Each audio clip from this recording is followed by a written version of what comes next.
नमस्कार दोस्तों, स्वागत है आपका स्टडी फॉर सिविल सर्विसेज में। वीडियो को पूरा देखिए। कोई भी आपका फीडबैक है, कोई सजेशन है, तुरंत वीडियो में कमेंट करके जरूर बताइए। अच्छा लगे तो वीडियो लाइक जरूर कर लीजिए और ऐसे वीडियो लगातार फ्री में पाने के लिए चैनल को तुरंत सब्सक्राइब कर लीजिए और बेल आइकन को जरूर टैप कर लीजिए ताकि आगे भी सारे वीडियो आपको मिलते रहे। यूट्यूब में फॉलो करते हैं तो प्लीज ये वाला फ्री टेलीग्राम चैनल जरूर ज्वाइन कर लीजिएगा। सारे नोटिफिकेशन, सारे अपडेट यहीं पे आते हैं, ध्यान रखिएगा। स्टडी फॉर सिविल सर्विसेज का कोई भी पेड ग्रुप अगर आपको ज्वाइन करना है तो सिर्फ 856480530969608606089453864455 यही नंबर है हमारे, सिर्फ जहां पे कॉल या व्हाट्सएप कर सकते हैं। इंस्टाग्राम पे हमारा पेज जरूर फॉलो कर लीजिएगा, study for civil dot services है। ट्विटर पे हमको जरूर फॉलो कर लीजिएगा, @स्टडी फॉर सिविल्स है। सारे क्वेश्चन अटेम्प्ट करिए और स्कोर अपना तुरंत कमेंट करके बताइए। Good morning friends, my name is Chandravardhan and I welcome you all to Study for Civil Services, one of the India's leading educational platforms. UPPCS GS के तहत हम लोग प्रीवियस ईयर क्वेश्चन डिस्कशन कर रहे थे Indian polity का। हम लोगों ने 6 वीडियोज इससे पहले देख लिया है। आइए देखते हैं हमारा आज का वीडियो। नमस्कार, जय हिंद, वंदे मातरम। पहला क्वेश्चन क्या है? पहला क्वेश्चन है, भारतीय संविधान का अनुच्छेद 249 article 249 of the Indian constitution is related to by the president's emergency powers, राष्ट्रपति की आपातकालीन शक्तियों से, with the devolution of the Lok Sabha यानी कि लोकसभा के विघटन से, from the administrative powers of the parliament प्रशासनिक शक्तियों से संसद की, और from the legislative powers of the parliament in relation to subjects of the state list. मतलब राज्य सूचियों के विषयों के संबंध में, राज्य सूची के विषयों के संबंध में संसद की विधायी शक्तियों से। हम लोग पिछले वीडियो में भी देख चुके हैं, आर्टिकल 249 जो है वो ऑप्शन डी से संबंधित है, राज्य सूची के विषयों के संबंध में संसद की विधायी शक्तियों से। ओके, संसद जो है वो कानून बना सकती है। यदि नेशनल इमरजेंसी का मामला आता है, नेशनल इंटरेस्ट का मामला आता है, तो राज्य सूची के विषयों पर भी संसद कानून बना सकती है। अनुच्छेद 249 के खंड 1 के अंतर्गत पारित प्रस्ताव निम्नलिखित में से किससे अधिक समय के लिए प्रवृत्त नहीं रहेंगे? The resolution passed under the clause 1 of article 249 will not be enforced for more than which of the following? 1 month, 3 month, 6 month और 1 ईयर। तो यहाँ पर ऑप्शन क्या हो जाएगा? आंसर हो जाएगा आपका कि अनुच्छेद, ये जो आपका खंड 1 है उसमें कहा गया है कि जो कानून बनाया जाएगा राज्य सूची के विषयों पर संसद के द्वारा, वह जो है आपका 1 साल से ज्यादा समय तक नहीं रह पाएगा। ठीक है, तो आंसर क्या हो जाएगा? 1 वर्ष। ओके, चलिए आगे देख लेते हैं। नेक्स्ट क्वेश्चन क्या है? नेक्स्ट क्वेश्चन है हमारा, राज्यसभा के द्वारा पारित संविधान के अनुच्छेद 249 के अंतर्गत पारित संकल्प जिसके द्वारा संसद को राज्य सूची के विषयों पर राष्ट्र हित में विधि निर्मित करने का अधिकार दिया गया है, प्रवृत्त रहेगा। सेम टू सेम क्वेश्चन है, 1 वर्ष से अधिक नहीं रहेगा। ओके, चलिए आगे देख लेते हैं। नेक्स्ट क्वेश्चन क्या है? नेक्स्ट क्वेश्चन है हमारा कि केंद्र राज्य संबंध किस अनुसूची में है? केंद्र राज्य संबंध किस अनुसूची में है? In what schedule are the centre state relation?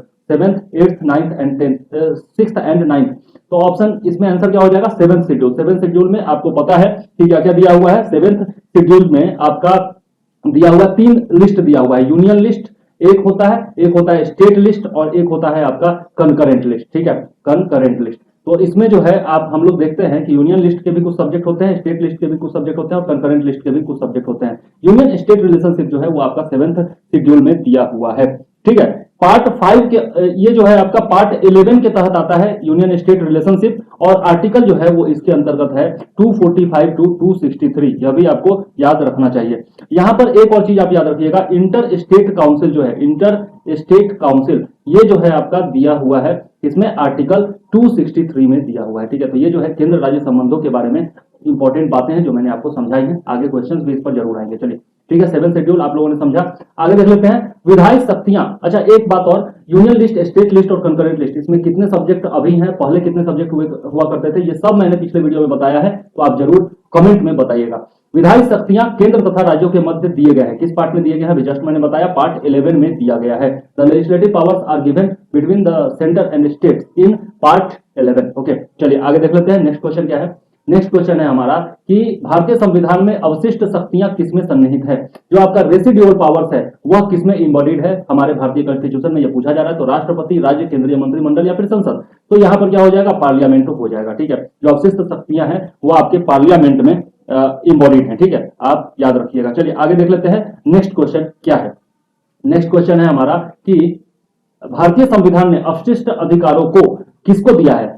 The Indian Constitution has given the residual rights to the federal government, मतलब कि संघीय सरकार को दिया है, राज्य सरकारों को दिया है, यानी कि स्टेट गवर्नमेंट्स को दिया है, संघीय तथा राज्य सरकार दोनों को दिया है, नहीं संघीय न ही राज्य सरकारों को दिया है। तो यहाँ पर क्या हो जाएगा? अवशिष्ट शक्तियां जो है वो संघीय सरकार के पास है। ठीक है, संसद के पास है, यानी कि संघीय सरकार को दिया है। ठीक है, तो याद रखिएगा रेसिडुअल पावर जो है वो संघीय सरकार या फिर संसद के पास है। ठीक है, आगे देख लेते हैं। अंतरराज्यीय परिषदों का निर्माण, inter state council, construction of inter state council, source इसका क्या है? Constitutional, parliamentary law, recommendation of planning commission या फिर resolution accepted by chief ministers conference. मतलब संवैधानिक है, संसदीय कानून के द्वारा है, योजना आयोग की अनुशंसा पर होता है या फिर मुख्यमंत्री सम्मेलन द्वारा स्वीकृत संकल्प के जरिए होता है। अंतरराज्यीय परिषदों का निर्माण, तो मैंने आपको बताया आर्टिकल 263 जो है वो आपका इंटर स्टेट काउंसिल से रिलेटेड है, तो 263 के तहत है, इसलिए क्या हो जाएगा, संवैधानिक हो जाएगा। ठीक है, चलिए आगे देख लेते हैं। नेक्स्ट क्वेश्चन क्या है।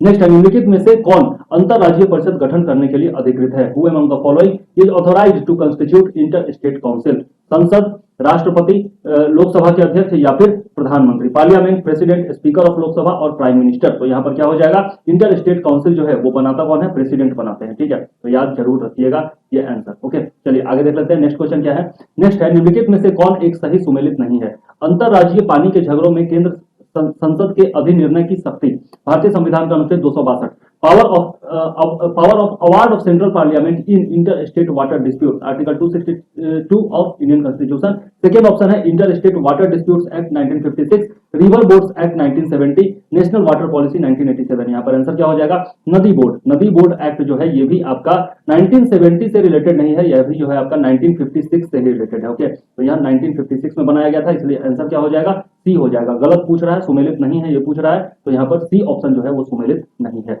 चलिए आगे देख लेते हैं। नेक्स्ट क्वेश्चन क्या है। क्षेत्रीय परिषदों का सृजन हुआ, regional councils have been created, संविधान द्वारा, संसदीय कानून द्वारा, सरकारी संकल्प द्वारा या फिर राष्ट्रीय विकास परिषद द्वारा? By constitution, by parliamentary law, by government resolution, by national development council. तो ये क्या हो जाएगा, एक संसदीय कानून के द्वारा ये रीजनल जो जितने भी परिषद है, रीजनल काउंसिल्स है, वो बनाए गए थे। टोटल कितने रीजनल काउंसिल्स है, टोटल 5 रीजनल काउंसिल्स है। इसके अलावा जो नॉर्थ ईस्टर्न स्टेट है उनके लिए भी एक अलग से काउंसिल है, तो टोटल मिलाकर के 6 हो जाता है। लेकिन रीजनल काउंसिल जब भी पूछा जाएगा नंबर ऑफ रीजनल काउंसिल, तो आप 5 ही लगाएंगे। ठीक है, और ये एक संसदीय कानून के द्वारा बनाया गया था। ठीक है, चलिए आगे देख लेते हैं। नेक्स्ट क्वेश्चन क्या है। निम्नलिखित में से कौन सा एक क्षेत्रीय परिषदों का लक्षण नहीं है? विच one of the following is not a symptom of regional councils? It is a constitutional body, यह एक संवैधानिक संस्था है, तो मैंने पहले ही बताया ये कानून के तहत बनाया गया है, संवैधानिक संस्था नहीं है, तो यही जो हो जाएगा इसका लक्षण नहीं होगा। तो आंसर तो हमको मिल गया है, लेकिन ऑप्शन और बाकी देख लेते हैं। 5 zonal councils have been established under the state reorganisation act 1956, बिल्कुल सही है। Although Chandigarh is not a state, it was included in the regional council, ये भी जो है आपका सही है। और it is a consulting institution, ये भी सही है, यह एक परामर्शदात्री संस्था है। ठीक है, तो यहाँ पर जो ए ऑप्शन है ये आपका हो जाएगा। ठीक है, चलिए आगे देख लेते हैं। स्पष्टीकरण भी इसका दिया हुआ है। राज्य पुनर्गठन अधिनियम 1956 के तहत स्थापित सांविधिक निकाय है, यानी कि it is statutory body established under the states reorganisation act 1956। They are presided over by the prime minister, इसकी अध्यक्षता कौन करते हैं, प्रधानमंत्री करते हैं, और ये विचारशील और सलाहकार निकाय है। These are deliberative and advisory body. ठीक है, तो आपको याद रखना चाहिए। चलिए आगे देख लेते हैं। दो यहाँ पर कथन दिए गए हैं और दोनों के बीच में आपको रिलेशन बताना है। केंद्र राज्य संबंधों पर पुनर्विचार की मांगे बढ़ती जा रही हैं। The demand for rethinking of centre state relations has been increasing, बिल्कुल सही बात है। राज्यों के पास विकास कार्यों के लिए पर्याप्त साधन नहीं है, ये भी सही है। States do not have adequate resources for development work, और यही कारण है कि आपका मांगे ये जो है बढ़ती जा रही है कि दोबारा पुनर्विचार करने की आवश्यकता है रीजनल काउंसिल्स पर, सेंटर स्टेट रिलेशंस पर। ठीक है, तो यहाँ पर स्टेटमेंट भी सही है, रीजन भी सही है, और रीजन जो है वो स्टेटमेंट को वेरीफाई भी करता है। ठीक है, तो यहाँ पर क्या हो जाएगा, आंसर हो जाएगा ए हो जाएगा। ठीक है, चलिए व्याख्या भी सही करता है। आगे देख लेते हैं। नेक्स्ट क्वेश्चन क्या है। संविधान के किस प्रावधान में कहा गया है कि विधि के प्राधिकार के बिना न तो कोई कर लगाया जा सकता है, मतलब कि विधि के प्राधिकार के बिना कोई कर नहीं लगाया जा सकता है। Which provision of the Constitution states that neither tax can be imposed without the authority of law? Article 265, 266, article 300, 368। तो यहाँ पर जो है 368 के तहत संविधान संशोधन किया था, ये आपको पता है। ठीक है, यहाँ पर क्या हो जाएगा, आंसर हो जाएगा आर्टिकल 265। ओके, चलिए 265 यहाँ पर हो जाएगा आंसर। आगे देख लेते हैं। नेक्स्ट क्वेश्चन क्या है। नेक्स्ट है हमारा, सरकारिया आयोग गठित हुआ था किसकी समीक्षा के लिए? Sarkaria commission was constituted to review relations between president and prime minister, बिल्कुल गलत। सरकारिया कमीशन बहुत ही महत्वपूर्ण कमीशन था।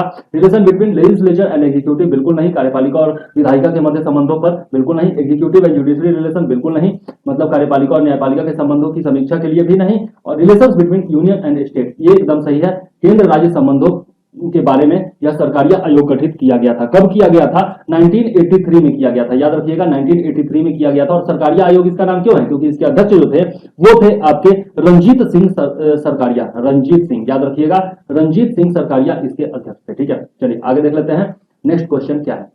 नेक्स्ट क्वेश्चन है हमारा, निम्नलिखित में से कौन सरकारिया आयोग का सदस्य था? कौन सदस्य था ये पूछा जा रहा है। वी शंकर, के Hanumanthaiah, doctor S R Sen और ओ बी अलगेशन। तो आंसर क्या हो जाएगा इसमें? डॉक्टर एस आर सेन हो जाएगा। ठीक है, याद जरूर रखिएगा। चलिए आगे देख लेते हैं। नेक्स्ट क्वेश्चन क्या है। नेक्स्ट क्वेश्चन है हमारा कि सरकारिया आयोग निम्नलिखित संबंधों में से किसकी समीक्षा हेतु स्थापित किया गया था। उस समय से हम लोग लगातार पढ़ रहे हैं कि किसके, सेंटर और स्टेट के बीच में, ठीक है, केंद्र तथा राज्यों के मध्य संबंधों के लिए बनाया गया था सरकारिया आयोग। चलिए नेक्स्ट क्वेश्चन क्या है, नेक्स्ट है सरकारिया आयोग की सिफारिश से संबंधित है, किससे संबंधित है, केंद्र राज्य संबंध से। तो यहाँ पर केंद्र और राज्यों के सभी पारस्परिक संबंधों में से, ठीक है, तो यहाँ पर क्या हो जाएगा, आंसर डी हो जाएगा। एक ही क्वेश्चन को बार बार घुमा फिरा करके पूछा जाता है ताकि आप हर तरीके से तैयार हो सके, तो इसलिए हर एक क्वेश्चन ध्यान से देखिएगा। सरकारिया आयोग की संस्तुतियां निम्नलिखित में से किससे संबंधित है, सेम क्वेश्चन फिर से है, केंद्र राज्य संबंध इसका आंसर हो जाएगा, ठीक है। चलिए आगे देख लेते हैं, नेक्स्ट क्वेश्चन क्या है, निम्नलिखित समितियों में से किसका संबंध केंद्र राज्य संबंधों के सुधार से नहीं है, ये पूछा जा रहा है कि नहीं है। तो सरकारिया आयोग, राज्य मन्नार समिति, इंद्रजीत गुप्ता समिति, पुंछी आयोग, किसका संबंध जो है आपका केंद्र राज्य संबंधों के सुधार से नहीं है। तो यहाँ पर क्या हो जाएगा, पुंछी आयोग इसका आंसर, सॉरी इंद्रजीत गुप्ता समिति इसका आंसर हो जाएगा, ठीक है, इसका आंसर हो जाएगा इंद्रजीत गुप्ता समिति, सी इसका आंसर होगा सही, ठीक है। तो याद जरूर रखिएगा। इसके बारे में स्पष्टीकरण भी दिया हुआ है कि Indrajit Gupta committee on state funding of elections, ठीक है, state funding of election 1998, Indrajit Gupta was the chairman of all party parliamentary committee on state funding of elections. The 8-member committee set up by all party conference in May 1998 submitted its report in January 1999। Okay, तो चुनाव के राज्य वित्त पोषण पर यह इंद्रजीत गुप्ता समिति बनाई गई थी, यह याद रखिएगा, ठीक है। तो यह जो है केंद्र राज्य संबंधों से संबंधित नहीं है। क्या संविधान के अंतर्गत भारतीय संघ के राज्य विदेशी ऋण लेने की सीधी शक्ति रखते हैं, मतलब सीधे विदेशी ऋण ले सकते हैं। Do the states of union of India have the power to take foreign loans directly under the constitution,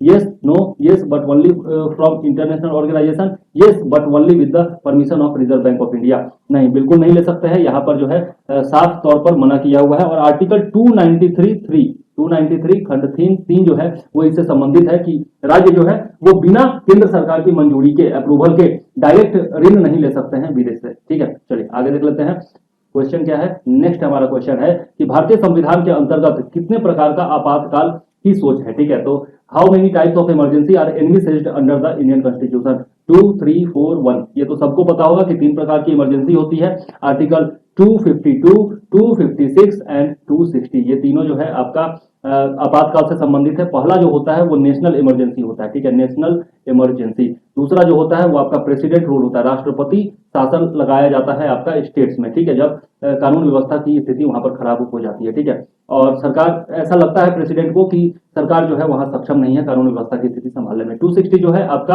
क्या है, इकोनॉमिक इमरजेंसी है, यानी कि आर्थिक आपातकाल है, ठीक है, आर्थिक आपातकाल है। तो इसके बारे में डिटेल से आप लोग पढ़िएगा। 252 नेशनल इमरजेंसी जो है वो एक बार लगाया गया था 1975 से लेकर 1977 तक, ठीक है, 21 महीने के लिए ये लगाया गया था, 21 मंथ्स के लिए, ठीक है। और मैक्सिमम जो है ये 3 साल के लिए लगाया जा सकता है जो नेशनल इमरजेंसी है वो। इसमें जो है ग्राउंड्स दिए गए हैं कि वार या फिर एक्सटर्नल एग्रेशन यदि होता है, वार और एक्सटर्नल एग्रेशन मतलब कि बाहरी जो यदि कोई एग्रेशन होता है तब जाकर के आप नेशनल इमरजेंसी लगा सकते हैं। कौन लगा सकते हैं, प्रेसिडेंट लगा सकते हैं। अच्छा, इसमें 44th अमेंडमेंट के जरिए, 44th अमेंडमेंट 1978 के जरिए एक और प्रावधान जोड़ा गया था।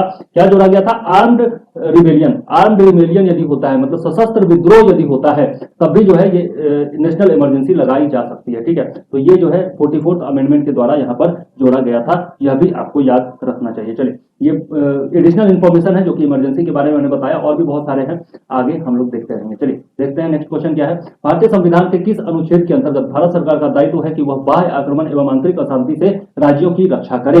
Under which article of the Indian constitution is the responsibility of the government of India to protect the states from external aggression and internal disturbance. पिछले ही वीडियो में मैंने आपको बताया है, आपको याद होना चाहिए, 355, 356, 352 एंड 360। तो ये तीनों जो है तो इमरजेंसी से संबंधित है। 355 जो होगा वो यहाँ पर आंसर हो जाएगा, ठीक है।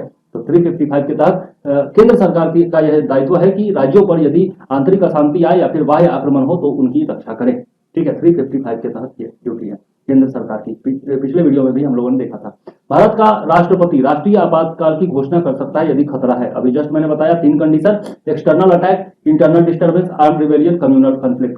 कम्युनल कॉन्फ्लिक्ट में नहीं करता है और साथ में आंतरिक अशांति में भी नहीं करता है। यदि बाहरी आक्रमण हो जाए या फिर सशस्त्र विद्रोह हो तब कर सकता है। तो क्या हो जाएगा, 1 और 3 हो जाएगा आंसर, यानी कि डी ऑप्शन यहाँ पे सही माना जाएगा। चलिए आगे देख लेते हैं नेक्स्ट क्वेश्चन क्या है।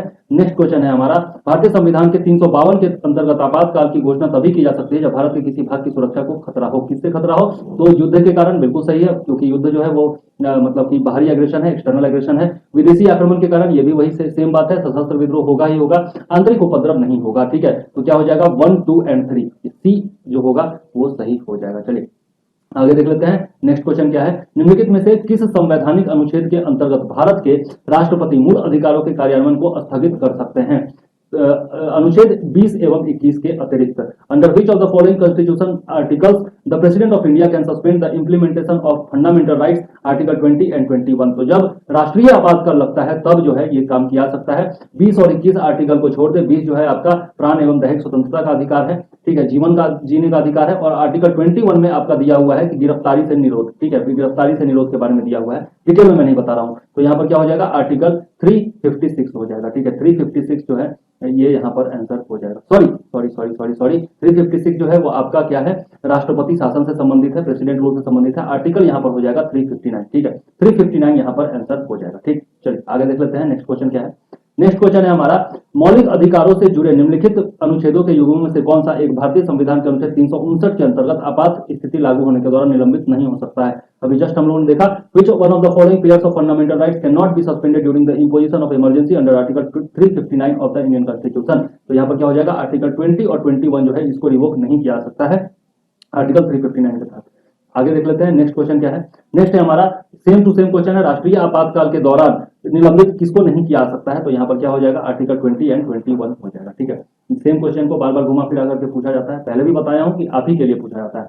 आपातकाल की घोषणा को संसद की स्वीकृति हेतु कितने दिनों के अंदर रखना आवश्यक होता है? The declaration of emergency is required to be placed before parliament for approval within a month, within 2 months, within 6 months, within a year. तो 1 माह के अंदर जो है वो निश्चित तौर पर संसद के सामने रख देना है, और संसद यदि अप्रूवल दे देती है तो इमरजेंसी कायम रहेगी, नहीं देती है तो नहीं रहेगा। ठीक है, और यदि बढ़ाना हो, मान लिया 6 महीने से ज्यादा बढ़ाना हो, एक बार में 6 महीने तक के लिए ही जो है आपका लगाया जा सकता है, मैक्सिमम 6 महीने के लिए लगाया जा सकता है राष्ट्रीय आपातकाल। और अगर बढ़ाना है तो प्रत्येक 6 महीने पर बढ़ाया जाएगा। ठीक है, मतलब एक बार में 6 महीने से अधिक बढ़ाया नहीं जा सकता है, तो यह याद रखना चाहिए आपको। चलिए आगे देख लेते हैं नेक्स्ट क्वेश्चन क्या है।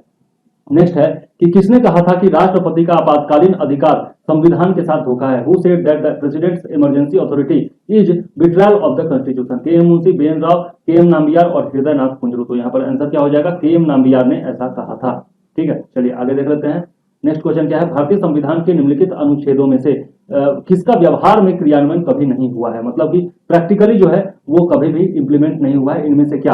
Article 60, article 360, article 352, article 356। 352 यानी कि नेशनल इमरजेंसी, ये तो एक बार लगाया जा चुका है 1975 से 77 तक इंदिरा गांधी के शासनकाल में, आपको पता ही होगा।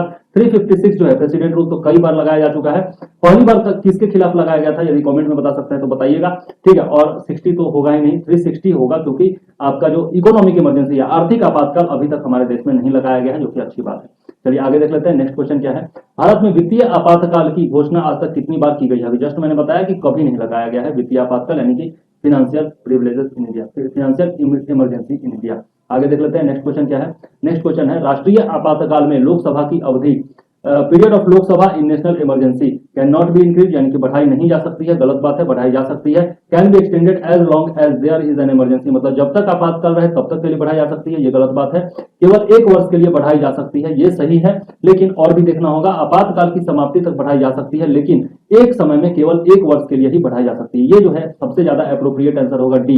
ठीक है, एक बार में 1 वर्ष से ज्यादा के लिए नहीं बढ़ाई जा सकती है। ठीक है, तो आगे देख लेते हैं नेक्स्ट क्वेश्चन हमारा क्या है। नेक्स्ट क्वेश्चन है हमारा कि राष्ट्रपति शासन अधिकतम लगाया जा सकता है। मैंने बताया president rule can be imposed maximum for 1 year, 2 years, 6 months, 3 years। मैंने बताया था कि 3 वर्ष से ज्यादा के लिए नहीं लगाया जा सकता है, मैक्सिमम 3 साल के लिए लगाया जा सकता है। और एक बार मात्र लगाया गया है 21 माह के लिए, 21 मंथ्स के लिए, 75 से 77 तक। भारतीय संविधान के अनुच्छेद 356 के अंतर्गत राष्ट्रपति शासन सर्वप्रथम कहां लागू किया गया था? आ ही गया question, where was the president rule first implemented under article 356 of Indian Constitution? Uttar Pradesh, Travancore, इन कोचीन, पेप्सू इन बिहार। तो यहाँ पर क्या हो जाएगा, पेप्सू हो जाएगा। पेप्सू जो है PEPSU, PEPSU, इसका फुल फॉर्म क्या होता है? पेप्सू का फुल फॉर्म होता है Patiala and east Punjab states union. ठीक है, और यहाँ पर इमरजेंसी जो लगाया गया था पहली बार वो 20 जून को लगाया गया था। कब? 20 जून 1951 को लगाया गया था। ठीक है, तो ये याद रखिएगा आप, ठीक है। चलिए आगे देख लेते हैं नेक्स्ट क्वेश्चन क्या है।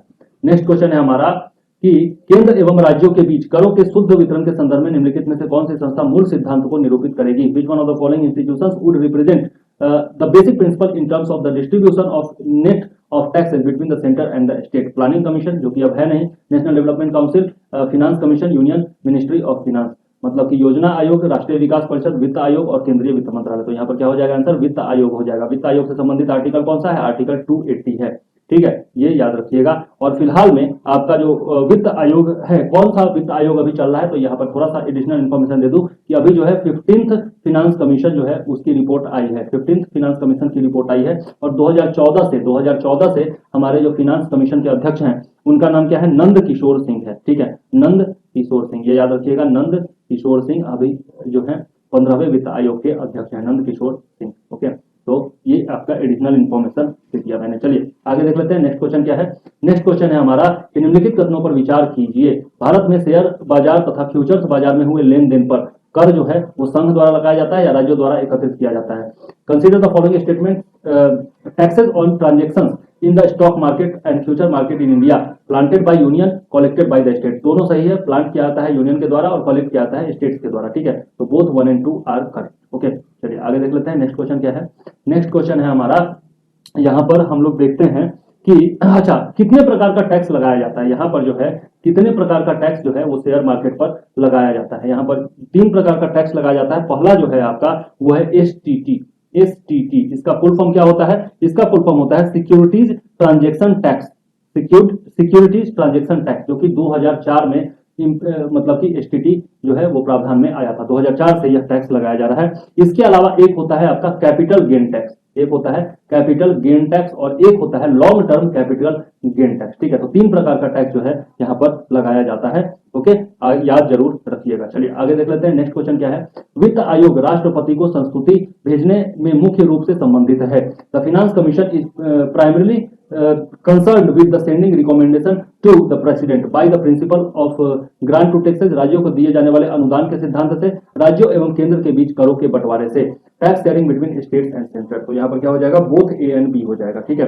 राज्यों को दिए जाने वाला अनुदान का सिद्धांत है उससे भी बंधा है और राज्य एवं केंद्र के बीच करों का जो बंटवारा होता है उससे भी बंधा है। तो ए एंड बी बोथ हो जाएगा इसमें आंसर। आगे देख लेते हैं, निम्नलिखित में से कौन सा एक भारत में वित्त आयोग का कार्य नहीं है? Which one of the following is not पर ध्यान दीजिएगा, not a function of finance commission in India? Income tax division, division of excise, subsidy determination and division of trade tax, मतलब आयकर विभाजन, उत्पाद शुल्क का विभाजन, सहायता अनुदान निर्धारण और व्यापार कर का विभाजन। तो आंसर क्या हो जाएगा? व्यापार कर का विभाजन जो है वो आपका वित्त आयोग का कार्य नहीं है, ठीक है। चलिए आगे देख लेते हैं नेक्स्ट क्वेश्चन क्या है। नेक्स्ट है हमारा, केंद्र एवं राज्यों के बीच वित्तीय विवादों के निपटारे हेतु मुख्य एजेंसी कौन सी है? The main agency for the settlement of financial disputes between the centre and state is supreme court, minister of justice, finance minister, finance commission. मतलब कि सर्वोच्च न्यायालय, न्याय मंत्री, वित्त मंत्री या फिर वित्त आयोग। तो यहाँ पर क्या हो जाएगा? वित्त आयोग हो जाएगा, ठीक है। केंद्र और राज्यों के बीच वित्तीय विवाद यदि कोई होता है, फिनेंशियल डिस्प्यूट कोई होता है, तो उसका निपटारा जो है वो उसके लिए एजेंसी कौन है? वित्त आयोग, ठीक है। चलिए आगे देख लेते हैं नेक्स्ट क्वेश्चन क्या है। नेक्स्ट क्वेश्चन है हमारा, दो आपके एक कथन दिया हुआ है, एक रीजन दिया हुआ है, दोनों के बारे में विचार करना है। राज्य वित्त आयोग एक सांविधिक निकाय है, यानी कि संवैधानिक निकाय है। The state finance commission is a constitutional body. Okay, इस पर विचार करेंगे। The federal finance commission can not recommend to provide financial assistance to panchayat. मतलब संघीय वित्त आयोग पंचायतों को वित्तीय सहायता देने के लिए संस्तुति नहीं कर सकता है। तो पहला स्टेटमेंट जो है वो आपका गलत है, ठीक है। ये जो है आपका स्टेट फिनांस कमीशन ये जो है आपका सही है। राज्य वित्त आयोग एक संवैधानिक निकाय है, क्योंकि यह जो है आपका आर्टिकल 243 में दिया हुआ है, आर्टिकल 243 में इसके बारे में दिया हुआ है। और दूसरा जो है वो भी ये गलत है कि संस्तुति नहीं कर सकता है। संस्तुति बिल्कुल कर सकता है। संघीय वित्त आयोग जो है वो पंचायतों को वित्तीय सहायता देने के लिए भी संस्तुति कर सकता है। तो रीजन गलत है और एक्सेप्शन जो है वो सही है, ठीक है। ये सही है लेकिन आर गलत है, ये आंसर हो जाएगा। चलिए आगे देख लेते हैं। 13वें वित्त आयोग के अध्यक्ष कौन थे? Who was the chairman of 13th finance commission? Indira Rajaraman, C Rangarajan, Vijay Kelkar. उपयुक्त में से कोई नहीं। आंसर क्या हो जाएगा? विजय केलकर हो जाएगा, ठीक है। 15th का मैंने आपको बताया कि कौन है? नंद किशोर सिंह है, ठीक है। और 13th के विजय केलकर, और 14th के कौन है? नेक्स्ट क्वेश्चन है हमारा कि 14th जो वित्त आयोग था, फिनांस कमीशन था, उसके अध्यक्ष कौन थे? शांता कुमार, सी रंगराजन, वाईवी रेड्डी और उपयुक्त में से कोई नहीं। तो यहाँ पर क्या हो जाएगा? वाईवी रेड्डी हो जाएगा। ठीक है, याद रखिएगा। चलिए आगे देख लेते हैं। नेक्स्ट क्वेश्चन क्या है? नेक्स्ट क्वेश्चन है हमारा, वित्त आयोग का गठन किया जाता है प्रत्येक कितने वर्ष पर? Finance commission is constituted each 3rd year, 2nd year, 5th year, 4th year. तो 5वें वर्ष, प्रत्येक 5 साल पर वित्त आयोग का गठन किया जाता है। ओके, चलिए आगे देख लेते हैं। नेक्स्ट क्वेश्चन क्या है? नेक्स्ट क्वेश्चन है हमारा, राज्य वित्त आयोग के संबंध में निम्नलिखित कथनों में से कौन सा एक सही है? विच of the following statement regarding state finance commission is correct? It is an informational commission. यह एक अनौपचारिक संस्था है, यह एक संवैधानिक संस्था है, यह एक प्रशासनिक संस्था है, उपयुक्त में से कोई नहीं। तो मैंने बताया आपको, यह जो है एक संवैधानिक संस्था है, राज्य वित्त आयोग। यह जो है आपका बनाया जाता है आर्टिकल 243 के तहत। ठीक है, तो यह याद जरूर रखिएगा। चलिए आगे देख लेते हैं। नेक्स्ट क्वेश्चन क्या है? नेक्स्ट क्वेश्चन है हमारा, वित्त आयोग का एक चेयरमैन होता है और कितने सदस्य होते हैं? There is a chairman of the finance commission and there are कितने मेंबर्स होते हैं? 7 other members, 5 other members, 4 other members. To win such members from time to time the president shall decide. नहीं, प्रेसिडेंट डिसाइड नहीं करते हैं, इसके एक chairman होते हैं और 4 अन्य सदस्य होते हैं, ये फिक्स है। ठीक है, तो याद जरूर रखिएगा, 4 अदर मेंबर्स। चलिए आगे देख लेते हैं। नेक्स्ट क्वेश्चन क्या है? योजना आयोग का अंत किस प्रधानमंत्री ने किया? तो ये तो सबको पता होगा, which prime minister ended the planning commission? Narendra Modi ji ने किया, यह सबको पता होगा। कब किया? तो सबसे पहले आपको प्लानिंग कमीशन हुआ करता था। प्लानिंग कमीशन का जो ये जो आपका योजना आयोग है, इसका गठन कब किया गया था? प्लानिंग कमीशन जो है गठन किया गया था 15 मार्च को। 15 मार्च 1950 को किया गया था इसका गठन। और इसको मतलब कि खत्म कब किया गया? खत्म किया गया 17 अगस्त 2014 को किया गया। तो 2014 में प्रधानमंत्री मोदी जी थे, और इसके बाद जो है आपका 1 जनवरी 2015 से आपका जो नीति आयोग है वो उसने प्लानिंग कमीशन का जगह ले लिया था। ठीक है, चलिए आगे देख लेते हैं। नेक्स्ट क्वेश्चन क्या है? नेक्स्ट क्वेश्चन है हमारा कि योजना आयोग की स्थापना की गई, योजना आयोग की स्थापना जो की गई थी वो किस द्वारा की गई थी? By issuing ordinance by the president, राष्ट्रपति के अध्यादेश जारी करके? बिल्कुल नहीं। पार्लियामेंट इनेक्टेड अ लॉ, एक कानून के द्वारा? बिल्कुल नहीं। Special resolution passed by the federal council of minister, संघीय मंत्रिपरिषद द्वारा एक विशेष प्रस्ताव पारित करके? और नन ऑफ द एबव। क्या हो जाएगा? Special resolution passed by the federal council of ministers. ये जो होगा सी नंबर ऑप्शन सही हो जाएगा। ठीक है, चलिए आगे देख लेते हैं। विशेष प्रस्ताव के द्वारा योजना आयोग का गठन किया गया था। निम्नलिखित में से कौन एक संविधानेतर संस्था है, मतलब कि एक्स्ट्रा कॉन्स्टिट्यूशनल इंस्टीट्यूशन है? यूनियन पब्लिक सर्विस कमीशन, इसके बारे में आपका संविधान में दिया हुआ है। Finance commission article 280, election commission भी जो है आपका आर्टिकल के तहत है, संविधान के तहत है। नीति आयोग जो है वो एक संविधानेतर संस्था है। ठीक है, यूनियन पब्लिक सर्विस कमीशन के बारे में भी बता चुका हूं कि कौन सा आर्टिकल है, और इलेक्शन कमीशन के बारे में बता चुका हूं। दोनों का कौन कौन सा आर्टिकल है ये जरूर आप कमेंट कीजिएगा। ठीक है, कमेंट में बताइएगा। चलिए आगे देख लेते हैं। नेक्स्ट क्वेश्चन क्या है? नेक्स्ट क्वेश्चन है हमारा, निम्नलिखित में से कौन एक संवैधानिक निकाय नहीं है? सेम टू सेम क्वेश्चन है, यहाँ पर भी क्या हो जाएगा? योजना आयोग हो जाएगा। चलिए आगे देख लेते हैं। नेक्स्ट क्वेश्चन क्या है? नेक्स्ट है, निम्नलिखित में से कौन सी एक संवैधानेतर संस्था है? ठीक है, तो यहाँ पर भी सेम क्वेश्चन है, यूपीएससी, वित्त आयोग, योजना आयोग या फिर चुनाव आयोग? तो यहाँ पर भी क्या हो जाएगा? योजना आयोग हो जाएगा। चुनाव आयोग भी हम जानते हैं कि संवैधानिक संस्था है।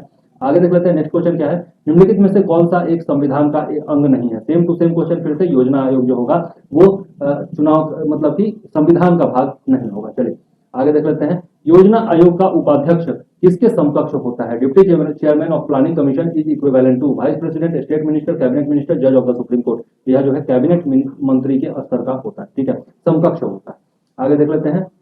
नेक्स्ट क्वेश्चन क्या है? निम्नलिखित में से कौन सा कथन सत्य है? Which statement is true? भारतीय योजना आयोग का अध्यक्ष प्रधानमंत्री होता है। The prime minister is the chairman of planning commission of India, बिल्कुल सही है। भारत के नियोजन के लिए सर्वोच्च निर्णय संस्था योजना आयोग है। तो planning commission is the highest decision making body of India, ये गलत है। Highest decision making body planning commission कहां से हो जाएगी? योजना आयोग का सचिव राष्ट्रीय विकास परिषद का सचिव भी होता है।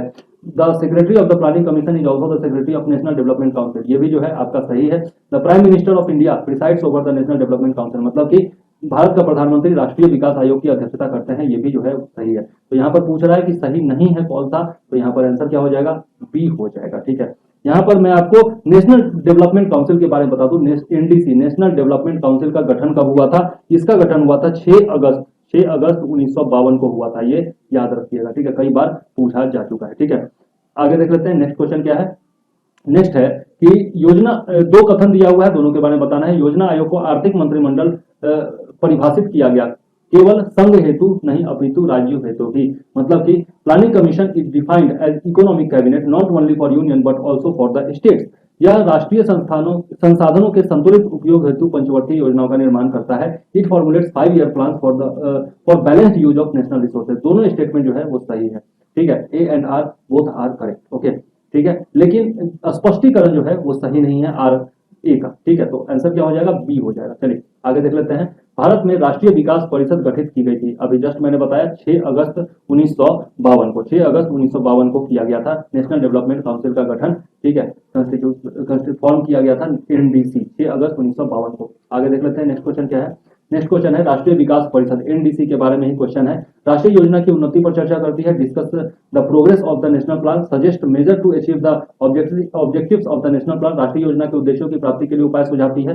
राष्ट्रीय योजना निर्माण हेतु दिशा निर्देश प्रदान करती है, provide guidelines for the national planning. The plan suggest allocation of the fund, योजना में धन आवंटन सुझाती है। तो योजना में धन आवंटन के बारे में सुझाना इसका काम नहीं है, बाकी तीनों 1, 2, 3 ये तीनों इसका काम है। तो आंसर क्या हो जाएगा, ए हो जाएगा, ठीक है। चलिए आगे देख लेते हैं नेक्स्ट क्वेश्चन क्या है। नेक्स्ट क्वेश्चन है हमारा कि निम्नलिखित में से कौन योजना आयोग तथा राज्य सरकारों के बीच समन्वयकर्ता का कार्य करता है। Who among the following acts as a coordinator between the planning commission and the state governments, national integration council, finance commission, national development council, none of the above. राष्ट्रीय एकीकरण परिषद बिल्कुल नहीं, वित्त आयोग बिल्कुल नहीं, राष्ट्रीय विकास परिषद इसका आंसर हो जाएगा, ठीक है। आगे देख लेते हैं। चलिए नेक्स्ट क्वेश्चन क्या है हमारा, ओम्बड्समैन का भारतीय प्रतिमान है। The Indian model of ombudsman is लेखपाल, तहसीलदार, गवर्नर, लोकपाल। तो यहाँ पर क्या हो जाएगा, लोकपाल हो जाएगा, ठीक है। लोकपाल, ये ओम्बड्समैन का मतलब होता है एक ऐसा इंस्टीट्यूशन जो कि जनता की शिकायतें सुनता है सरकार के खिलाफ, उसको कहा जाता है ओम्बड्समैन। तो हमारे देश में लोकपाल जो है वो ये काम करता है, जनता की शिकायतें सुनता है सरकार के खिलाफ, इसलिए यहाँ पर क्या हो जाएगा, लोकपाल हो जाएगा, ठीक है। फर्स्ट लोकपाल बिल जो है, फर्स्ट लोकपाल बिल कब पेश किया गया था संसद में। फर्स्ट लोकपाल बिल जो है वो 1968 में पेश किया गया था, ये आपको याद रखना चाहिए, ठीक है। आगे देख लेते हैं नेक्स्ट क्वेश्चन क्या है। नेक्स्ट क्वेश्चन है हमारा कि संसद में पहला लोकपाल विधेयक कब रखा गया था। जस्ट अभी मैंने बताया आपको कि कब रखा गया था, 1968 में पहला लोकपाल बिल संसद के समक्ष रखा गया था। आगे देख लेते हैं इंट्रोड्यूस कब किया गया था, 1968 में लोकपाल बिल को पहली बार। निम्नलिखित में से किसमें उच्चतर न्यायालयों के न्यायाधीशों की नियुक्ति में कार्यपालिका, विधायिका एवं मुख्य न्यायाधीश की भागीदारी की अनुशंसा की गई है। In which of the following the participation of executive, legislature and chief justice has been recommended in the appointment of जजेस of higher court. National commission for the revision of implementation of constitution, national judicial commission, second administrative reforms commission and law commission report. मतलब कि संविधान के कार्यान्वयन के पुनरीक्षण का राष्ट्रीय आयोग, राष्ट्रीय न्यायिक आयोग, द्वितीय प्रशासनिक सुधार आयोग और विधि आयोग का प्रतिवेदन। आंसर क्या हो जाएगा, द्वितीय प्रशासनिक सुधार आयोग, और इसको एआरसी भी कहा जाता है। एआरसी रिपोर्ट जब आप यूपीएससी की तैयारी करते हैं तो एआरसी रिपोर्ट जरूर पढ़ते हैं, ठीक है। एआरसी इसको कहा जाता है, ठीक, एडमिनिस्ट्रेटिव रिफॉर्म कमीशन, प्रशासनिक सुधार आयोग, ओके। और इसके बारे में यदि बता दूं तो 31 अगस्त 2005 को, 31 अगस्त 2005 को एआरसी का गठन किया गया था, ठीक है। और इस वीरप्पा मोइली जो थे वो इसके चेयरमैन थे, वीरप्पा मोइली, ये भी आप याद रखिएगा, वीरप्पा मोइली, ठीक। तो ये आपको एडिशनल इन्फॉर्मेशन मैंने बताया एआरसी के बारे में, सेकेंड एआरसी के बारे में। और ये जो वीरप्पा मोइली है सेकेंड एआरसी के चेयरमैन थे। निम्नलिखित में से किस राज्य में सर्वप्रथम लोकायुक्त कार्यालय की स्थापना हुई थी। In which of the following states was the first Lokayukta office established. Maharashtra, Uttar Pradesh, Bihar, Orissa. Answer क्या हो जाएगा, महाराष्ट्र हो जाएगा। और ये बीपीएससी में इस बार क्वेश्चन पूछा गया है, ठीक है। बीपीएससी 67 या फिर सीडीपीओ दोनों में से किसी एक में ये क्वेश्चन पूछा गया था, तो याद रखिएगा महाराष्ट्र इसका आंसर हो जाएगा। चलिए आगे देख लेते हैं नेक्स्ट क्वेश्चन क्या है। नेक्स्ट क्वेश्चन है उत्तर प्रदेश के लोकायुक्त की पद धारण अवधि क्या है। The term of office of the Lokayukta of Uttar Pradesh 5 years, 6 years, 7 years, 8 years. Answer क्या हो जाएगा, 8 ईयर्स। आंसर क्या हो जाएगा, 8 ईयर्स, याद रखिएगा, ठीक है। यूपी लोकायुक्त के बारे में है कि उनकी पदावधि कितने साल की होगी। 2011 में लोकायुक्त विधेयक पारित करने वाला प्रथम भारतीय राज्य कौन सा था। The first Indian state to pass the Lokayukta bill in 2011 was Uttar Pradesh, Bihar, Uttarakhand, Jharkhand. Answer क्या हो जाएगा, उत्तराखंड। उत्तराखंड ने 2011 में पहली बार लोकायुक्त विधेयक पारित किया था, ठीक है। चलिए आगे देख लेते हैं नेक्स्ट क्वेश्चन क्या है। नेक्स्ट क्वेश्चन है हमारा कि लोकपाल बिल का मसौदा या फिर आलेख तैयार करने हेतु पैनल में बुद्धिजीवी समाज के प्रतिनिधियों में कौन कौन से शामिल थे? Representatives of the intellectual society in the panel to prepare the issue of Lokpal bill. तो जानते हैं कि अन्ना हजारे ने इंडिया अगेंस्ट करप्शन आंदोलन चलाया था लोकपाल की नियुक्ति के लिए, तो अन्ना हजारे तो होंगे ही होंगे। प्रशांत जोशी नहीं थे इसमें, संतोष हेगड़े जो थे वो भी थे, किरण बेदी नहीं थी और शांति भूषण भी थे। शांति भूषण जो प्रसिद्ध वकील है। तो यहाँ पर अन्ना हजारे, संतोष हेगड़े और शांति भूषण थे, यानी कि 1, 3 एंड 5, यानी कि डी आंसर यहाँ पर हो जाएगा 1, 3 एंड 5 ओनली। चलिए आगे देख लेते हैं नेक्स्ट क्वेश्चन क्या है। निम्नलिखित पर विचार कीजिए, दो कथन दिए गए हैं और सही उत्तर उसमें से चुनना है। राष्ट्रीय मानवाधिकार आयोग का अध्यक्ष वह व्यक्ति होता है जो भारत का मुख्य न्यायाधीश रह चुका हो। The chairman of the national human rights commission is the person who has been the chief justice of India. एकदम सही बात है। उक्त आयोग के अध्यक्ष का कार्यकाल 5 वर्ष तथा 70 वर्ष की आयु उपरांत जो भी पहले हो धारित करता है। The term of the chairman of the state commission मतलब कि human rights commission is held for 5 years and after the age of 70 years whichever is earlier. तो इसमें जो है दोनों का दोनों सही है, ठीक है। यहाँ पर सी ऑप्शन हो जाएगा, ठीक है, तो याद जरूर रखिएगा। चलिए आगे देख लेते हैं नेक्स्ट क्वेश्चन हमारा क्या है। राष्ट्रीय मानवाधिकार आयोग अधिनियम 1993 के अनुसार निम्नलिखित में से कौन एक इस आयोग का अध्यक्ष बन सकता है? According to the national human rights commission act 1993 which one of the following can be the chairman of this commission. तो चेयरमैन कौन बन सकते हैं? एनी सर्विंग जज ऑफ द सुप्रीम कोर्ट मतलब कि उच्चतम न्यायालय का कोई भी सेवारत न्यायाधीश। सेवारत का क्या मतलब कि अभी जो जज हैं। एनी सर्विंग जज ऑफ द हाई कोर्ट यानी कि उच्च न्यायालय का कोई भी सेवारत न्यायाधीश। Only retired chief justice of India मतलब कि केवल भारत का कोई सेवानिवृत्त मुख्य न्यायाधीश। Only retired chief justice of the high court मतलब कि केवल उच्च न्यायालय का कोई भी सेवानिवृत्त मुख्य न्यायाधीश। तो यहाँ पर क्या हो जाएगा? भारत का कोई भी सेवानिवृत्त मुख्य न्यायाधीश जो होगा वो यहाँ पर नेशनल ह्यूमन राइट्स कमीशन का अध्यक्ष बन सकता है, चेयरमैन बन सकता है, ठीक है। तो याद रखिएगा आंसर सी हो जाएगा इसका। आगे देख लेते हैं नेक्स्ट क्वेश्चन क्या है। नेक्स्ट क्वेश्चन है निम्नलिखित में से कौन सी एक संवैधानिक संस्था नहीं है? ठीक है, तो which one of the following is not a constitutional body. अभी जस्ट हम लोगों ने देखा 1993 के एक्ट के द्वारा बनाया गया मानवाधिकार आयोग को, तो यह जो है संवैधानिक संस्था नहीं होगी। तो आंसर क्या हो जाएगा? मानवाधिकार आयोग हो जाएगा। बाकी वित्त आयोग 280, लोकसभा का सचिवालय भी आपका संविधान में दिया हुआ है, केंद्र का वित्त आयोग भी दिया हुआ है, ठीक है। सॉरी, राज्य का वित्त आयोग 243, ठीक, और केंद्र का वित्त आयोग 280, 280। आगे देख लेते हैं नेक्स्ट क्वेश्चन क्या है। नेक्स्ट क्वेश्चन है हमारा निम्न में से किस एक की प्रायस्थिति अन्य तीनों से भिन्न है? विच one of the following is different from other three? Backward caste commission, finance commission, national human rights commission, election commission. तो पिछड़ी जाति आयोग भी जो है वो संविधान के द्वारा बनाई जाती है, वित्त आयोग भी संविधान से, निर्वाचन आयोग भी संविधान से, केवल मानवाधिकार आयोग जो है वो कानून के तहत बनाया गया है, सांविधिक है। तो यह जो हो जाएगा आपका राष्ट्रीय मानवाधिकार, इसका आंसर हो जाएगा। चलिए देख लेते हैं नेक्स्ट क्वेश्चन। नेक्स्ट क्वेश्चन है हमारा निम्नलिखित में से कौन संवैधानिक प्राधिकरण है? तो राज्य निर्वाचन आयोग तो है ही, राज्य वित्त आयोग भी है, जिला पंचायत भी है, राज्य निर्वाचन अधिकारी नहीं है, ठीक है। राज्य निर्वाचन अधिकारी जो है वो सांविधिक प्राधिकरण नहीं है। जो आपका निर्वाचन आयोग जो होता है वो है, चलो ठीक है, राज्य निर्वाचन अधिकारी नहीं होगा। तो क्या हो जाएगा? 1, 2 एंड 3, 1, 2 एंड 3 यानी कि बी आंसर हो जाएगा। Which one of the following are constitutional authorities? यहाँ पर state election commission, finance commission, district panchayat और स्टेट इलेक्शन ऑफिसर दिया हुआ है, ठीक है। इंग्लिश में भी पढ़ देना जरूरी है वरना लोग नाराज हो जाएंगे। चलिए आगे देख लेते हैं। संविधान पुनरीक्षण के लिए नियुक्त राष्ट्रीय आयोग से संबंधित निम्नलिखित कथनों पर विचार कीजिए। तो यहाँ पर यदि हम लोग देखें ऑप्शन क्या क्या है, इसकी रिपोर्ट अनुशंसात्मक प्रकृति की होगी। Its report will be of recommendatory nature. इसकी नियुक्ति संसद के अनुमोदन से हुई है। It is appointed with the approval of parliament. इसकी अध्यक्षता जस्टिस एम.एन. वेंकट चलैया कर रहे हैं। It is being headed by justice M N. Venkatachaliah. और चौथा है यह देश की सामाजिक आर्थिक आवश्यकताओं पर अपना ध्यान केंद्रित करेगा। It will focus it's attention on the socio economic needs of the country. यहाँ पर चौथा ऑप्शन जो है वो गायब है, ठीक है। तो इसको जो है हम लोग देख लेते हैं कि क्या आंसर है इसका। 1 and 3 it's the right answer, ठीक है। तो यहाँ पर देख लेते हैं पहला में क्या है, इसकी रिपोर्ट जो होती है वह क्या होती है, रिकमेंडेटरी होती है और अध्यक्षता जो है वो जस्टिस एम.एन. वेंकट चलैया कर रहे हैं, ठीक है। तो ये दोनों आंसर सही हो जाएगा। आगे देख लेते हैं नेक्स्ट क्वेश्चन क्या है। संविधान समीक्षा आयोग जिसे फरवरी 2000 में गठित किया गया है कि अध्यक्ष कौन है? तो the commission review constitution review commission constituted in February 2000 is headed by, तो अभी जस्ट हम लोगों ने देखा एम.एन. वेंकट चलैया इसकी अध्यक्षता कर रहे हैं। आगे देख लेते हैं नेक्स्ट क्वेश्चन क्या है। नेक्स्ट क्वेश्चन है हमारा कि मंडल आयोग जिसके प्रस्तावों के अक्षुण्ण विवाद सूत्रपात किया है वो गठित करने वाले थे। The board of commissioners whose proposal have initiated an unforeseen controversy were to constitute। Indira Gandhi ने किया था, मोरारजी देसाई, राजीव गांधी, विश्वनाथ प्रताप सिंह। इंदिरा गांधी ने तो किया नहीं था। मंडल कमीशन जो है वो मोरारजी देसाई के समय में बनाया गया था, जनता पार्टी की सरकार ने बनाया था। कब बनाया था? 1979 में, 1979 में बनाया था। और रिपोर्ट कब आया था? 1980 में रिपोर्ट इसका आया था। ठीक है। विंदेश्वरी प्रसाद मंडल इसके अध्यक्ष थे, विंदेश्वरी प्रसाद मंडल, इसीलिए इसको मंडल आयोग कहा गया। ठीक है, तो याद रखिएगा, ये एडिशनल इंफॉर्मेशन आपको याद होना ही चाहिए। चलिए आगे देख लेते हैं, नेक्स्ट क्वेश्चन क्या है।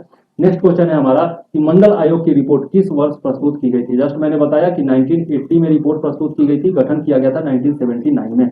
ओके, चलिए आगे देख लेते हैं, नेक्स्ट क्वेश्चन क्या है।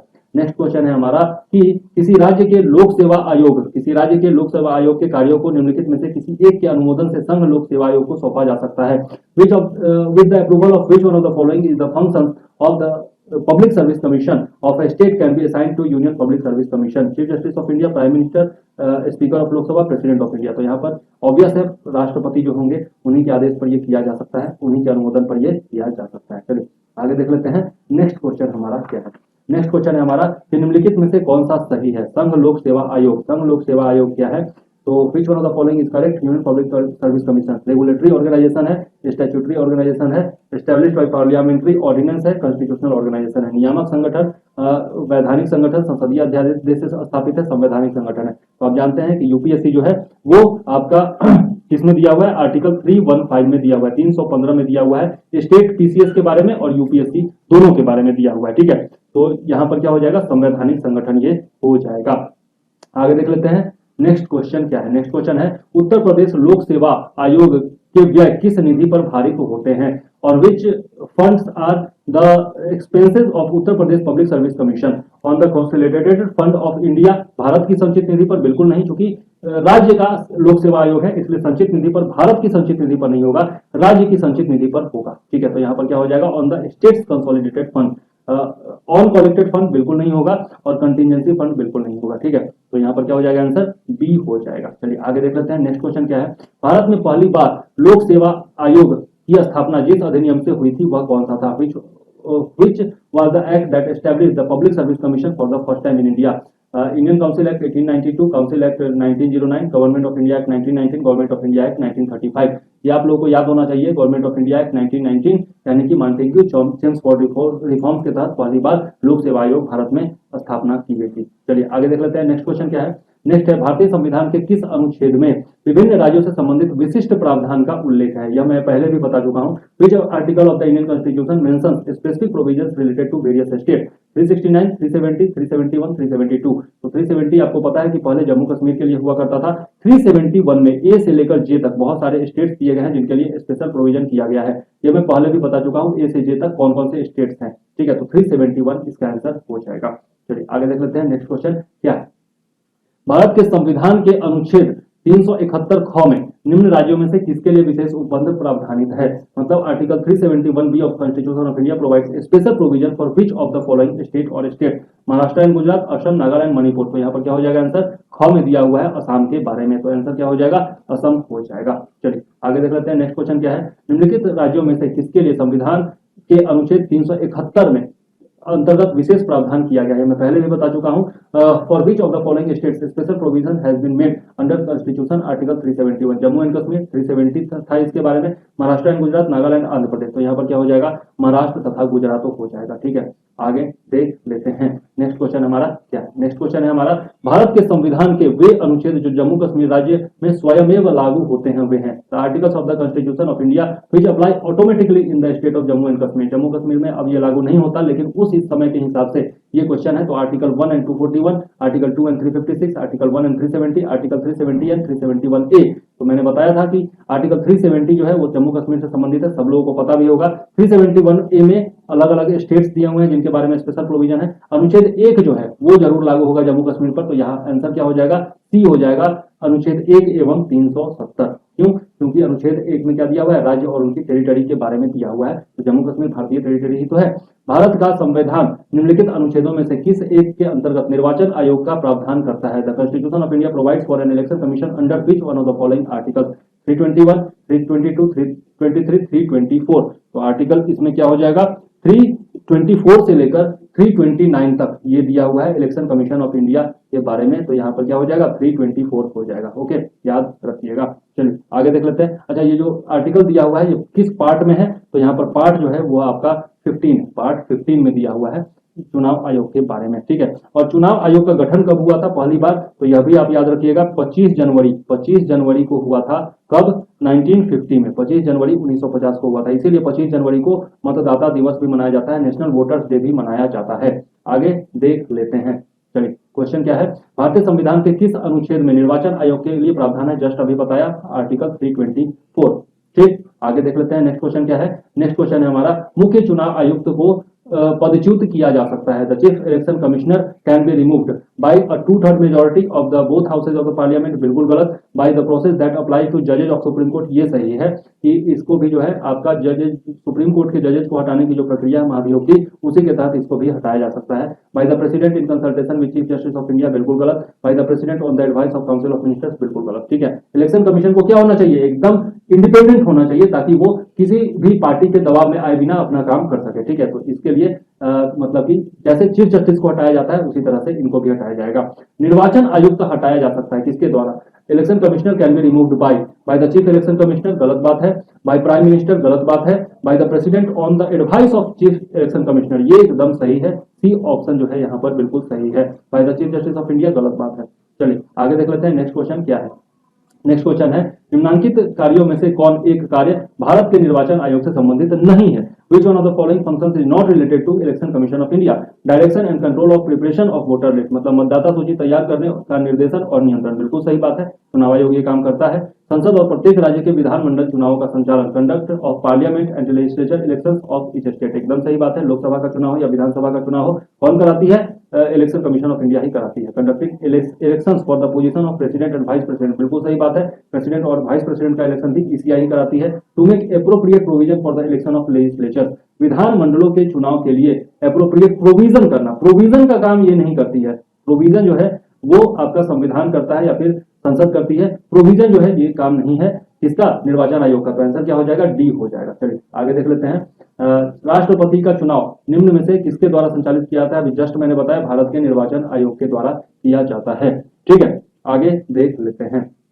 नेक्स्ट क्वेश्चन क्या है? नेक्स्ट है, निम्नलिखित में से किसका संबंध चुनाव आयोग से नहीं है? चुनाव की अधिसूचना जारी करना, ये बिल्कुल है। इलेक्शन कमीशन ही जो है चुनाव की अधिसूचना नोटिफिकेशन जारी करता है। नेक्स्ट है, डिस्ट्रीब्यूशन ऑफ इलेक्शन सिंबल, बिल्कुल सही बात है। चुनाव चिन्ह का बंटवारा भी जो है वो चुनाव आयोग ही करता है। Settle the validity of election, मतलब कि चुनाव की वैधता का निपटारा करना, बिल्कुल गलत बात है। चुनाव की वैधता का निपटारा करना किसका काम है? न्यायालय का काम है, जस्टिस सिस्टम का काम है। ठीक है, तो यह सी जो हो जाएगा वो उसका संबंध इलेक्शन कमीशन से नहीं है। चुनाव शांतिपूर्ण से ढंग से संपन्न करना, ये भी इलेक्शन कमीशन का काम है। ठीक है, चलिए आगे देख लेते हैं। नेक्स्ट क्वेश्चन क्या है? नेक्स्ट क्वेश्चन है, संसदों की अयोग्यता संबंधी विवाद पर कौन निर्णय देता है? Who adjudicates the dispute regarding disqualification of MP? President, parliament concern, election commission और president in consultation with election commission. निर्वाचन आयोग के परामर्श से राष्ट्रपति जो है वो इसका निर्णय लेते हैं। तो क्या हो जाएगा? आंसर डी हो जाएगा। आगे देख लेते हैं। नेक्स्ट क्वेश्चन क्या है? नेक्स्ट क्वेश्चन है हमारा कि संसद के सदस्य की निरर्हताओं से संबंधित प्रश्न का विनिश्चय करते समय राष्ट्रपति निम्नलिखित में से किसकी राय प्राप्त करेगा? While deciding the question related to disqualification of a member of parliament, the president will get the opinion of which of the following? अभी जस्ट मैंने बताया किससे लेंगे? इलेक्शन कमीशन ऑफ इंडिया से परामर्श लेंगे। आंसर क्या हो जाएगा? बी हो जाएगा। चलिए आगे देख लेते हैं। नेक्स्ट क्वेश्चन क्या है? भारत में मत देने का अधिकार निम्नलिखित अधिकारों में से कौन सा है? Which of the following rights is the right to vote in India? ये तो यूपीएससी में भी कई बार पूछा जा चुका है। Fundamental right, constitutional right, natural right या फिर स्टैट्यूटरी राइट। तो ये क्या है? वैधानिक अधिकार है हमारा, वैधानिक अधिकार है। ठीक है, रिप्रेजेंटेशन ऑफ पीपुल एक्ट 1951 के तहत। ओके, तो यहाँ पर क्या हो जाएगा? वैधानिक अधिकार हो जाएगा। मौलिक अधिकार नहीं है, संवैधानिक अधिकार नहीं है, प्राकृतिक अधिकार भी नहीं है। चलिए, प्राकृतिक अधिकार होता तो जन्म से ही मिल जाता ना, ये भी थोड़ा सा ध्यान में रखा करिए। भारत में मताधिकार और निर्वाचित होने का अधिकार है। In India the right to franchise and elected, franchise and elected is constitutional right, fundamental right, legal right, none of these. तो मैंने अभी जस्ट बताया विधिक अधिकार है। ठीक है, एक अधिनियम के अंतर्गत है, रिप्रेजेंटेशन ऑफ पीपुल एक्ट 1951 के तहत है। ठीक है, तो याद जरूर रखिएगा। आगे देख लेते हैं। नेक्स्ट क्वेश्चन क्या है? नेक्स्ट क्वेश्चन है हमारा कि नवयुवकों द्वारा 18 वर्ष की आयु पर मताधिकार पहली बार प्रयोग किया गया, कब किया गया, किस आम चुनाव में? At the age of 18 the franchise was exercised for the first time by the youth in general elections 1970, 1987, 88, 89, 90। यहाँ पर क्या हो जाएगा? 1989 हो जाएगा। क्यों? क्योंकि 61वां संविधान संशोधन जो 61st अमेंडमेंट था कॉन्स्टिट्यूशन का 1989 में किया गया था और उसके द्वारा पहले जो चुनाव में भाग लेने की आयु 21 वर्ष होती थी, उसको घटा करके क्या कर दिया गया, 18 वर्ष कर दिया गया। तो इसलिए 18 वर्ष की आयु में मतदान करने का जो पहला प्रोविजन था वो 1989 के आम चुनाव में हुआ होगा।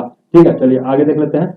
यहाँ पर अच्छा एक और चीज, यहाँ पर वोटर्स डे जो मनाया जाता है, मैंने बताया कि 25 जनवरी को मनाया जाता है। ठीक है, तो यहाँ पर थीम जो है इस बार का 2022 का थीम क्या है, ये आपको याद होना चाहिए करंट अफेयर्स के लिहाज से भी। तो 2022 का थीम है electoral liberty, electoral liberty, okay, electoral liberty for stronger democracy, for stronger democracy, ये आपको याद रखना है। ठीक है, ये करंट अफेयर्स के लिहाज से भी इंपॉर्टेंट है और हो सकता है कि पूछा जाए यूपीपीएससी के एग्जाम में। चलिए आगे देख लेते हैं, नेक्स्ट क्वेश्चन क्या है। नेक्स्ट क्वेश्चन है, केंद्र और राज्य की व्यवस्थापिकाओं के लिए मतदान की न्यूनतम उम्र 21 वर्ष से घटाकर 18 वर्ष कब की गई। अभी जस्ट मैंने बताया 61वां संविधान संशोधन 1989। ओके, चलिए आगे देख लेते हैं, नेक्स्ट क्वेश्चन क्या है हमारा। नेक्स्ट क्वेश्चन है, किस संविधान संशोधन द्वारा मतदान की आयु 21 वर्ष से घटाकर 18 वर्ष की गई थी। जस्ट मैंने बताया 61वां, मतलब कि सी आंसर हो जाएगा। आगे देख लेते हैं नेक्स्ट क्वेश्चन और क्या है। नेक्स्ट क्वेश्चन है, भारतीय संविधान का कौन सा अनुच्छेद लोकसभा एवं विधानसभा के प्रतिनिधियों को निर्वाचित करने का अर्थात वयस्क मताधिकार का अधिकार प्रदान करता है। Which article of the Constitution provides the right to adult suffrage to elect the representative of Lok Sabha and Vidhan Sabha? 326, 325, 324 and 323। तो क्या हो जाएगा यहाँ पर 320। आगे देख लेते हैं, इसका थोड़ा सा आंसर मैं गड़बड़ हो रहा हूँ। 326 मतलब सारा जो आर्टिकल है वो थोड़ी ना याद रहता है, तो 326 इसका आंसर हो जाएगा। थोड़ा सा कंफ्यूज था मैं, तो यहाँ पर मैंने देख लिया 326 इसका सही आंसर हो जाएगा, याद रखिएगा। चलिए आगे देख लेते हैं, नेक्स्ट क्वेश्चन क्या है। नीचे मतलब एक कथन दिया गया है और एक निष्कर्ष दिया गया है, दोनों के बारे में बताना है। संसद तथा राज्य विधान मंडलों के स्वतंत्र तथा निष्पक्ष चुनाव कराने की शक्तियां एक स्वतंत्र इकाई अर्थात निर्वाचन आयोग को दी गई है। बिल्कुल सही बात है, ये एकदम सही है। The powers to conduct the free and fair election of the parliament and state legislature have been given to the independent entity that is election commission. और रीजन क्या है, executive has the right to remove election commissioner from the post. निर्वाचन आयुक्तों को पद से हटाने का अधिकार कार्यपालिका के पास है।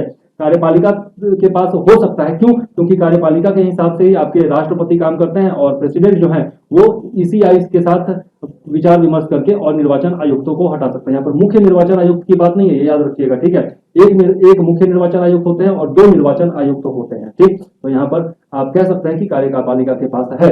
ठीक है, लेकिन रीजन जो है वो आपका फर्स्ट स्टेटमेंट को वेरीफाई नहीं करता है, व्याख्या नहीं देता है। ठीक है, यहाँ पर क्या हो जाएगा, ए और आर दोनों सही है। ठीक है, और आर ए की व्याख्या नहीं। चलिए बी ऑप्शन हो जाएगा। आगे देख लेते हैं, निर्वाचन आयोग को 3 सदस्यीय आयोग किस वर्ष से बनाया गया। From which year the election commission was made 3 members commission. 1988, 1989, 1990 और 1982। आंसर क्या हो जाएगा, 1989 हो जाएगा। ठीक है, अमेंडमेंट कब किया गया, 1989 में किया गया 61वां संशोधन। आगे देख लेते हैं, नेक्स्ट क्वेश्चन क्या है। राष्ट्रीय मतदाता दिवस कब मनाया जाता है। जस्ट अभी मैंने बताया, थीम भी बताया, 25 जनवरी को मनाया जाता है, नेशनल वोटर्स डे।